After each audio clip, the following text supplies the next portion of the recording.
이제 YS가 그만두시고 김대중 대통령 시절이나 노무현 대통령 시절에 당원 교육을 제가 많이 시켰거든요. 그때 제가 뭐라고 얘기를 했냐면 김영삼 대통령을 너무 폄훼하면 안 된다. 이분이 IMF를 초래했다고 하는 것은 큰 실정인데 그렇다고 해서 이분의 업적을 이건 완전히 무시해버리면 안 된다. 이분이 우선 그 통합선거법을 만들었거든요.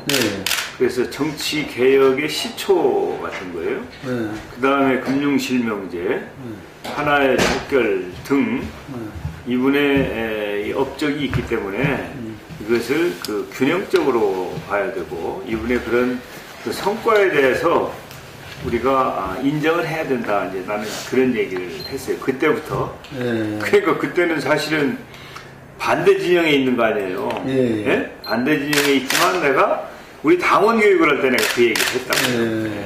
그러니까 당연히 이분에 대한 그 평가가 좀 달라져야 된다고는 생각하는데, 근데 이제 IMF 외환위기라고 하는 것이 국민에게 너무 큰 고통을 주고 또 우리 그 역사로 이렇게 보면 아마 이 IMF 외환위기 때문에 보이지 않게 유출된 국부나 이런 것도 굉장히 클 거예요. 그러니까 막 그런 과화 때문에 이분의 공이 전혀 이제 드러나지 않는 상황이어서 좀 억울할 수는 있지만 사실은 이제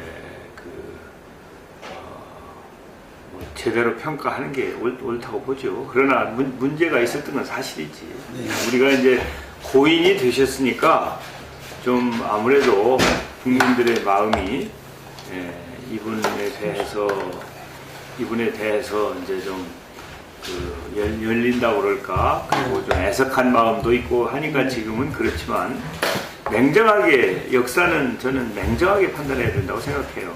그래서 과거에 이승만 대통령이나 뭐 박정희 대통령이나 우리 김영삼 대통령이나 누구든지 전직 국가 원수들에 대해서는 역사가 사실 그대로 냉정하게 평가하고 그것을 교훈으로 삼아야지 역사를 그냥 고인이 됐다고 해서 미워하거나 어떤 특별한 정파가 이 자신들의